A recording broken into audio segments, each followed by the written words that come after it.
সুপ্রিয় দর্শক, আপনাদেরকে ইউনিক কোচিং সেন্টারের পাওয়ার টেবিলে স্বাগতম। আজকে আমি আপনাদেরকে দেখাবো এইচএসসি আইসিটি চ্যাপ্টার 3.2 ডিজিটাল ডিভাইসের লজিক্যাল ফাংশনের সরলীকরণ। তো আজকে আপনাদের আইসিটি বোর্ড বইয়ের 268 পৃষ্ঠার 11 নং সমস্যার সমাধানটি আপনাদেরকে করে দিব এবং বুঝিয়ে দিব। তো বেশি কথা না বলে চলেন শুরু করা যায়। তো আমি এখানে আগেই 11 নং সমস্যাটি লিখে রেখেছি। এখানে কী দেওয়া আছে? এখানে দেওয়া আছে x = a0 plus B not double naught plus a b naught whole not.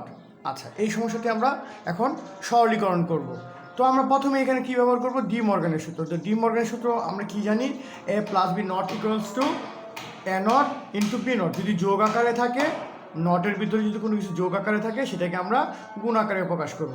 এটাই ডি মর্গানের সূত্র। চলো শুরু করা যায়। তো এখানে এ নটের উপরে এর উপরে একটি নট আছে, তার উপরে আবার আরও দুইটি নট, টোটাল 3টি নট আছে। তো আমরা এটাকে প্রথম সরল করে নেব। যেহেতু এটাকে একটা রাশি ধরে নেব, এটাকে একটা রাশি, তা দুইটা রাশি যোগ আকারে আছে। তো আমরা কি জানি? যদি যোগ আকারে থাকে তাহলে গুণ আকারে প্রকাশ করব। তো চলেন লিখে ফেলি। N naught plus B naught, আগে থেকে একটা নট ছিল, একটা নট, যেহেতু আরেকটা হোল নট ছিল তাহলে আরেকটা হোল নট দিয়ে দিলাম। এই যোগের কারণে আমরা একটা ডট চিহ্ন, গুণ চিহ্ন দিব, আর এটাকে এই পাশে নিয়ে আসবো। এর উপর আগে থেকে একটা নট ছিল, উপরে আরেকটা হোল নট, তাহলে কী হবে? এর উপরে দুইটা ডাবল নট হবে। আচ্ছা, আমরা সরলীকরণের দ্বৈত নীতি অনুযায়ী কী জানি? সরলীকরণের দ্বৈত পরিপূরক নীতি অনুযায়ী আমরা জানি যে কোনো কিছুর উপরে ডাবল নট মানে কিছুই না। দ্বৈত পরিপূরক নীতি অনুযায়ী আমরা কী জানি? যে কোনো কিছুর উপরে ডাবল নট মানে কিছুই না। দ্যাট মিনস যদি এর উপরে দুইটা নট থাকে তাহলে শুধু এই হবে। আবারও বলতেছি, দ্বৈত পরিপূরক নীতি অনুসারে আমরা জানি কোনো কিছুর উপরে ডাবল নট মানে কিছুই না। এর উপরে দুইটা ডাবল নট আছে, তার মানে কি হবে? শুধু এ হবে। আচ্ছা, তাহলে এর উপরে কি দেওয়া আছে? এখানে দুইটা ডাবল নট আছে, তার মানে আমি লিখতে পারি যা আছে তাই লিখব। A not plus B not, double not আমরা উঠিয়ে দিলাম। আচ্ছা, এ নট বি নট।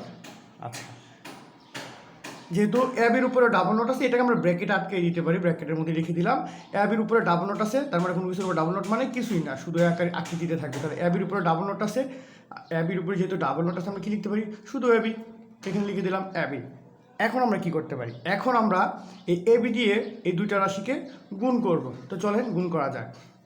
অ্যাবি দিয়ে প্রথম যদি অ্যাবি দিয়ে যদি প্রথম এ দিয়ে গুণ করবো, আমরা একে গুণ করলে কি হয়?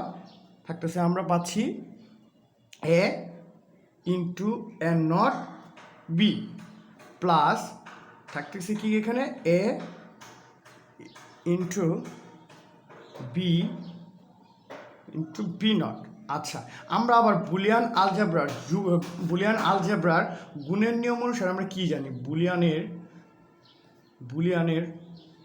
গুণের নিয়ম অনুসারে আমরা জানি যে কোনো কিছু এ ইন্টু এ নট গুণাকারে থাকলে তার রেজাল্ট হবে 0। তাহলে এখানে এ ইন্টু এ নট আছে, তাহলে আমরা কি লিখব? 0। এখানে লিখব 0। আচ্ছা, 0 দ্বারা যদি কোনো কিছুকে গুণ করি, এ ইন্টু 0 দ্বারা গুণ করলে কী হবে? 0ই হবে। এ ইন্টু এ নট 0 পাইছি, 0 দ্বারা যদি বিকে গুণ করি তাহলে 0ই হবে, প্লাস। আচ্ছা, আবার এখানে দেখব, তাহলে বি ইন্টু বি নট সমান কী হবে? 0ই হবে। 0 দ্বারা যদি একে গুণ করি, এই একে যদি আবার এই 0 দ্বারা গুণ করি তাহলে কী হচ্ছে? এ ইন্টু 0 দ্বারা গুণ করলে 0ই পাচ্ছি, তাহলে 0 প্লাস 0 ইকুয়ালস টু 0। এটাই হবে আমাদের নির্ণয় ফাংশনের সরলীকৃত মান। ধন্যবাদ সকলকে। যদি আমার ভিডিওটি ভালো লাগে তাহলে প্লিজ লাইক, কমেন্ট এবং শেয়ার করুন আপনাদের বন্ধুদের। ধন্যবাদ সকলকে।